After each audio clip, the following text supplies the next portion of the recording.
pops up off the top of his head. Come and listen to the words that he said. If you wasn't sure, well now you will know. It will be one of your favorite shows. What's up, everybody? Haas Talks back here at Bob's Turn 5 at Port City Raceway. It's powered all by Telstar Technologies, presented by Performance Electronics. Hey, joining me on the show this week, look who we got here. Justin Simpson, or as we like to call him, Big Daddy. Big Daddy. Welcome to the show, man. Hey, thanks, man. Looking good, looking fresh. Yeah, dude. So, man, it's been ever since I started this whole deal, you've been like, hey, man, when I'm going to get on the show? Hey, man, when am I going to get on the show? Hey, man, when am I going to get on? And you finally annoyed me enough to where here we are. That's what I do. I'm just kidding. That's what I do. I'm just kidding.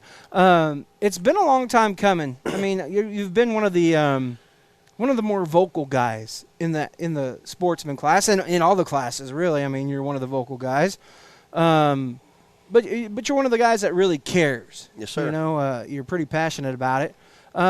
How did Justin Simpson get into racing? I mean, I know you were kind of born into it, basically. You know, your dad back in the day racing at the old Tulsa Speedway. Yeah, I mean, it goes back to my grandpa Al, and then Aaron and Alan Lemons. Even my mom raced at one time, you know. And Whoa. So wait a minute. You're intertwined with the Lemons? Oh, yeah. Ooh. All right, guys. Well, thanks for watching Haas Talks. We appreciate you. I'm just kidding. I like lemons. I like limes too. So. Hey, they all go together, right? So, how are you related in there? I'm sorry to kind of take over, but my mom is Aaron and Alan's little sister. Oh wow! Yep. So those are your uncles. Yes. Yep. Okay. So you get started in the whole family's just involved in racing. Oh yeah, I've been around it since day one. The 81 was when my dad won the street stock championship. That was the year that I was born.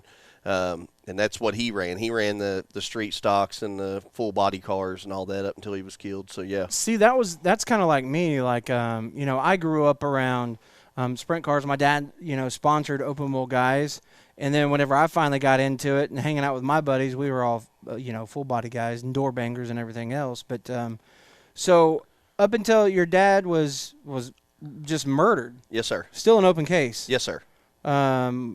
30-plus years now? 33. It'll be 33 next year, I believe. 87. That's just absolutely insane. So 1987 was kind of a wild year for you. Absolutely. For me, my brother, and my mom, you know, it was a horrible year. You know, you can't imagine that type of stuff, and you see it, people losing their lives and families losing loved ones. But that one hit us extremely hard to, you know, to where we were sleeping on pallets in the living room, all three of us together, because we didn't know if we were next, just because to this day we still don't know who did it. You still don't know what happened? Nope. Golly. That's life-changing in a big way. Yes, sir. So at that time, were you, how old were you? I was 6. You were 6 years old? Yes. Golly. And 2 years after that, I was actually, my mom had to put me in a kid's like mental hospital because I was just out of control. I was scared. I was angry.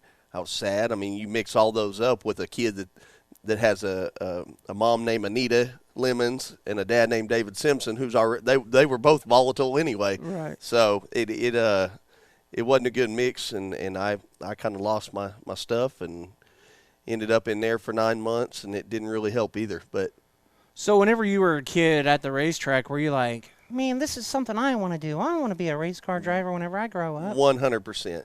I always felt like my dad had a go-kart that he would put me and Shane in, and we would ride around the front yard. And even at a young age, I just felt like I had a natural tendency to be able to drive a car, and just absolutely loved it. It was my passion. It was my thrill. That's what I love to do. An escape for you. Absolutely. Right? Absolutely, 100%. So all this stuff happens to you. Your dad's murdered. At this point, are you like, man, you don't know what to do? Are you like, I want to carry on my dad's legacy and run the same type of cars he ran? What made you want to run micros? How did you end up in micros? Well, it started from, going out there with my Uncle Aaron and Alan and watching them race and doing all that. And eventually a car came up for sale. Aaron talked to my mom about it, and it was Scott Sawyer's 125. He was selling it that year. And Adam Petty was driving it at the shootout that year, so we were going to pick it up at the shootout. And so I actually got to go out there and watch Adam Petty drive what was going to be my car, and then we took it home, and it was mine. And I'd always wanted to do it, but I didn't really know if I knew how to do it. Yeah. So that was when, 93? That would have been 92 or 93. I think it was 92. So at this point, Wonderful number, by the way. Yeah, I mean, not bad.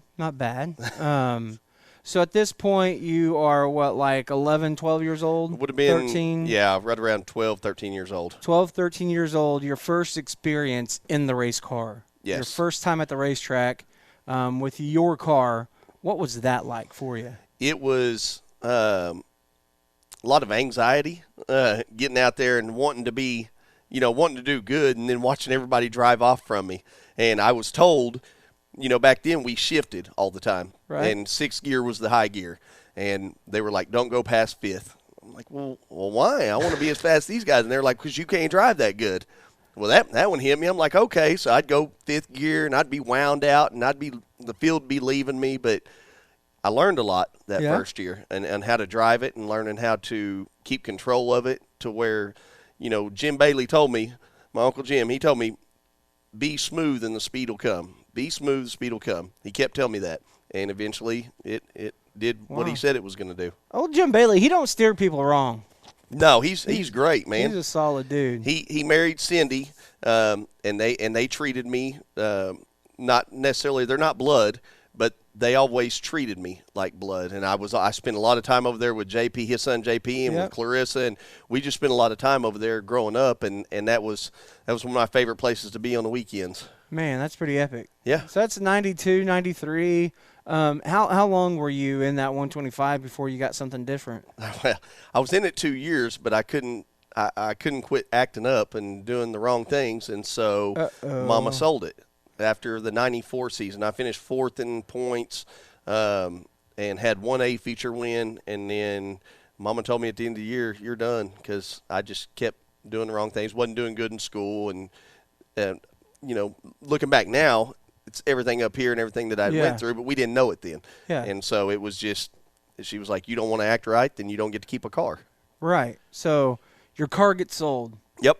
That's got to be heartbreaking. It was. Especially whenever, you're not seeing it the way Mom sees it, of course. We never do whenever we're kids. Nope. And I thought I was the next Steve Kinzer. It probably didn't look like it on the track, but that's what I felt in my mind. I always had that confidence that I knew how to drive. So the car gets sold. Yep. You're kind of on a path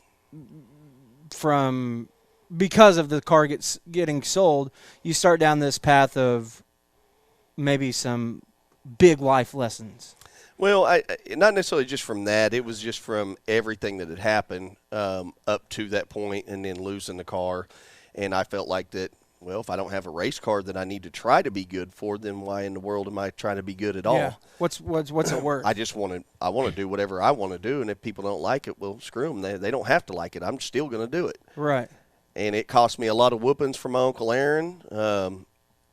He used to spend many weekdays coming over and whooping my tail because Mom just couldn't do it anymore. She'd done beat me half to death, and I still didn't care. Right. So, but I tried to get it together once I had my first kid at 18, and it was just like something in my head that none of it would ever come together. None of it clicked. I always just felt like the outcast, like nothing was right, like I was meant to be this way. Right. And after having 4 kids and all that, I ended up started down a road with drugs and took a little trip to prison because of it. And so how, just without going into detail, you go to prison. How long were you in prison? A little over 2 years. I got sentenced a 7-year sentence because it was a nonviolent crime, all those things. And good behavior, I was able to get out a little over 2 years.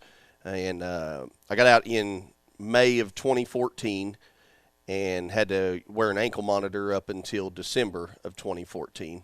So those 2 years you spend,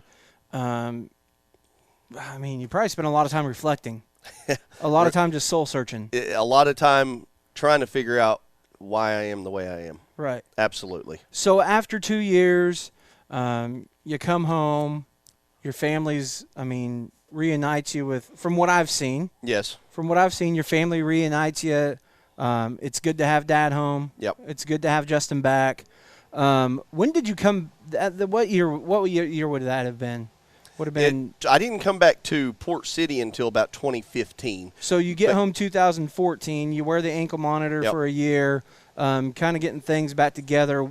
When was it that you came back, and who was it that was like, "Hey man, let's go check out Port City"? Well, funny story. So me and Ricky Bobby Glover had been friends. Ricky Bobby. Oh, Ricky Bobby. Man, it's been a long time since I've heard Yep. that name. We had been friends since we were kids, and kind of had fallen apart. Just hadn't really talked in many years. And I'm looking in the paper while I'm in prison. I'm reading the Tulsa World, and I'm like, "Well, Ricky Bobby, he finished 3rd or 4th in the Sportsman." I'm like, "Man, when I get out, I need to go see him, just go see how he's doing."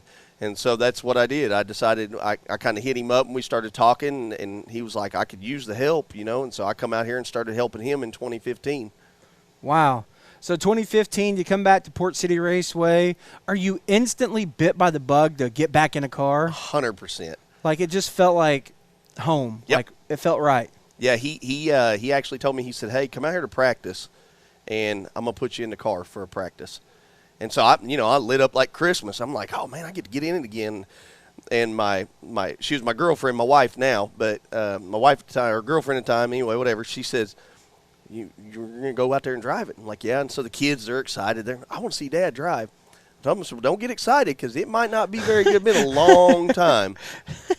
And Don't get too excited now. don't get excited. And so I get out there, and my daughter actually has a video that I'll have to put out there for everybody. But my daughter has a video, and she's watching me. I'm going down the back straightaway. I'm just putting. And I'm waiting for the green light to come on is what I'm waiting on. And you can hear her laughing. "God, he's so slow." And then, man, they hit that green light, and it was just like I had never missed a step. I flat-footed that dude and drove it as hard as I could for 5 or 6 laps and came off the track. And Terry Walker walked over, and he says, "Man, I think that's the fastest I've ever seen that 32 car go." I say, "Ricky, don't listen to him. He don't know what he's talking about." So you drove for him for one season, right? In 2016, I drove 6 races for him. I got to run the Spring Fling, the Non-Wing Nationals, and the Pete Frazier Memorial. Got a heat race win in there, tore up some of his shocks that I had to pay for in the meantime. But at the Pete Frazier, I started 21st in the feature, got up to 12th, got the hard charger. Was really proud of that deal. Yeah.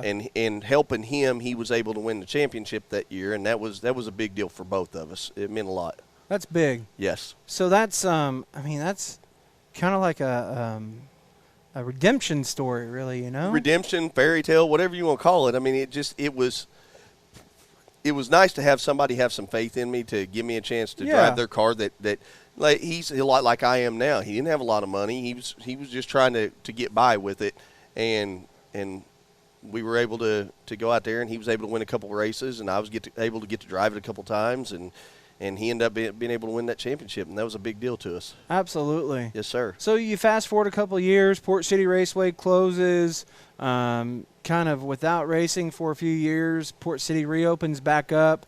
How did the connection with your current car owner, Mr. Cash, Mr. Matt Cash, so go back and Tina to Matt and Tina. and Tina, you can't have one without the other. Absolutely It's like having just not. Oreos without milk. That's exactly right. You can't do it. You can't do it. Can't do it. So at the Non-Wing Nationals in 2016, Tyler Cash starts on the inside. I start on the front row outside. Oh Lord, okay, yes. And I love Tyler, and he's this little goofy kid with the same smile as his dad. And because he knows us, and I knew Tyler. I didn't know Matt and Tina, but I knew Tyler. And on the pace lap, he's bumping into me. I'm like, all right, I'm nervous. I'm first time I've run non-wing. He drives over the front end of it on the pace lap, trying to jack with me, bends the shock. So I drive the hell out of this car and can't steer it. It's just not running right because everything's all bent up. And so after that race, I pull in there, and I was like, I'm going to have a word with Tyler Cash. And I walk up there. I get to the trailer, and big, stupid smile he's got. And so I couldn't be mad at him. And so we get to talking, and I talked to Matt and Tina, and that's where it started right there was our friendship, our relationship was because of Tyler driving over me on a pace lap. Wow. Yeah. And now they filled. So last year they had 4 cars. Yep. 4 cars, and now Matt's kind of redirecting things and wanting to go back to some 2-barrel stuff and everything else. And you guys, you and Jeffrey, are kind of the Lone Rangers left. Me and Jeffrey and Tim and Cody, we're all, a pretty good group down there. And we've gained, we've got Ryan Cody down there with us, but we've got Tanner Rogers. We got AJ, Aubrey Joe. Yeah, I call her AJ, so that's the only thing I know her by. The Back Row Posse. The Back Row Posse. How did that come about? Who came up with that nickname, that hashtag? I think, I'm not sure. I want to say it was Ryan that came up with it, because whenever that whole deal happened with Ryan and the zip tie and all that, it started off as Zip Tie Nation. And so then it ended up changing to the Back Row Posse, and so it is exactly what it says it is. We're a group, we're a family back there, and we have, every one of us, we have each other's back. Schoonover, Cameron and Mike, they're back there with us, and so we got us a nice little group back there. Pretty solid group. Yeah, absolutely. If you look at your life right now, where you stand, did you ever think that you would make it this far? No, especially when I'm sitting in prison. I honestly felt like if I could get out, have a decent job, stay off of drugs, and take care of my family, get back all the things that I'd lost, that I would be doing good for myself. And, man, I just got blessed left and right with opportunities to do this and to do that. And it's turned into what it is today. And sometimes I forget those blessings and those opportunities, but the people that I have around me, and with the Cashes and with Tim and Cody and all them guys and Jeffrey, and then my family, my wife had never been around racing before ever. And the first time I went out in the car was a mechanics race in 2015, and she threw up in the trash can because she was so nervous about it. And now she is full-blown supportive and hey, if we need to do this, we'll do this, so that way you can race this weekend. I can't thank her enough. She's not even been around racing her whole life. Let's be honest for a second real quick. You say blessings, and there's people been along the way that have been a blessing for you, but your wife has probably got to be the biggest one to come in the last 15 years. Definitely. I think that if she didn't get a free pass to heaven by marrying me, then I don't know what will get you to heaven, because through all of my struggles, and even the struggles that I deal with today with the depression and stuff that I go through and that I'm working through, she never leaves my side, and she's right there, and babe, we're going to make it happen.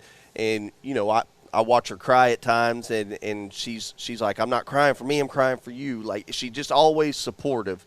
And then my daughters and my boys, David and Caden and Natalie and Cambria, the family that I have that supports me, and then a mom who sits back and allows me to do these, do things, and then it's like, hey, son, maybe you should try this, maybe you should try that. My family is what's kept me pushing through all of this, no matter what, because if it wasn't for them, I wouldn't have no reason to even be here, brother. An outstanding support group, really. It's kind of fun to sit back and just watch it. Being in my position, I'm able to kind of see different things, whether it be through social media or whether it even be at the racetrack, to look down and see your family and see your support group be excited. I know Natalie ran the camera for us a couple times, and she was actually on the camera for an A-feature win. Yes. And just watching her, I'm like, hold the camera still, but, it's your dad. Like, your dad just picked up the feature win. I mean, that's just nuts, man. Well, the best part about that whole deal is my daughter, Cambry, was up in the stands, and I've watched her video. She's screaming, and I could actually hear her once I got out of the car. But being Natalie was down there, and that was the first person I saw, I just grabbed her because I hadn't won an A-feature since 1994, and you call that what you want, but I'm just like, that wasn't no big deal, Right. This feature meant everything. And then you can hear Matt and Tina, they're screaming, and just the whole group of them, man, they've all lifted me up. Matt and Tina have taught me so much on how to better myself, how to be a man, how to better myself as a man and how to handle certain situations. And now he still doesn't all the time. We're it's almost like he is my dad because we're so much alike, but we always find ways to help each other to get through certain situations. And man, I love them. I couldn't do any of this without them. For you, this season was, let's go get a championship. Yep. This is our time. Yep. You had a pretty decent year last year. You ran consistently well. This year, I mean, 2020 is basically a wash in my book. I mean, it's just so hard to comprehend. Yeah. With everything that's going on. But you haven't had the best of luck. No. You've made some poor choices. You got some disqualifications. You got some vacations from the racetrack. I wouldn't call it a vacation because I still came back. I did that to myself, and I was mad at Mike and Megan in the beginning about it. And I'm like, you guys screwed me out of this championship, blah, blah, blah. But really, when I look back on it, had I just kept my composure in that situation and went up and had a conversation with the driver I was mad at, none of this would ever happen. So I can't blame them. But on top of that, I've went through 3 motors this year. Yeah. I've had carburetor issues all year. That's the other thing, the other side of things. It's like even if you would have been here for those 2 weeks, Yep. Those motors probably would have went sooner. Yeah, we've fought them. Tim has helped Matt and Jeffrey and myself a ton with how to work on the setup. I can honestly say in the 2 years driving that car that I've never had an ill handling car, because he always has it dead on for us. And That would have to be one of the unsung heroes of the team. yes, Tim Because Barnes, Tim absolutely. Barnes, he works his tail off. I mean, I see pictures, again, social media. I watch this stuff. I watch what you guys post. So just a heads up, if you post it, I'm going to see it, regardless of if we're friends or not. Right. I'm going to see it. But you see these things. You see this guy spending so much time and effort to make you faster. Yeah. To make Matt faster. Yep. He's not necessarily the guy that's buckling in the car, but he's so passionate and so driven about making this team better. It's Tim Barnes, round of applause, dude. You're one of the unsung heroes. Absolutely. Like, And it's not even just at the track. It's at the shop. He's there with us. Anytime I'm there, he's there. And like this week, working, putting the new motor in. And, okay, what do you got? What do you need? What do you need help with? And the other part of that is Cody Barnes. He doesn't he's got his own car to worry about and his own – and that boy's had terrible luck. The boy can drive. He's had terrible luck. But he'll every once in a while he'll get in there and he's working for Sawyer, so he'll try to help us with a little bit here and there and try to make it better, and he does. And really, with Jeffrey, me and Jeffrey had gotten really close since he had never been around racing up until he started last year. He came to a few races the year before that. He had never even been around it. And so, the relationship with me and Jeffrey has gotten super tight, but then having Tim and Cody and Matt and everybody there helping us and guiding us and trying to make us better, you couldn't ask for a better group. You really couldn't. Absolutely not. And then the other thing that I like about you guys is that you are welcoming. You're not Absolutely. You're not snobby. No. Like you said, you guys started off with basically you, Matt, and then Ryan. Yeah. And then Jeffrey comes along. He's kind of backdoored into the family. Yep. So, I mean, Annie's dating Ryan's. I guess it's his niece, but it's Randy Cody's daughter. So Right. that helped him out. they try to say it's his sister or something. But Yeah, it's well, so everybody weird. likes to call Ryan Cody Randy's son. Yeah. And, I mean, they kind of look like you could be father Yeah. and son, but they're not. They're brothers. And then you're open arms with Aubrey Joe Yep. and Tanner Rogers, and then you bring in the Schoonovers, and everybody just kind of helping everybody. Well, Schoonover, I will say Schoonover was one of the originals. Was he? Yes, he was. Whenever we were running it, he started, and we were running out at Creek County during the 2017 season. That's So I don't remember what happened. I think it was because one night he had flipped and got upside down, a car caught on fire, all that. So Matt was like, I'm not going to run, put Cameron in it.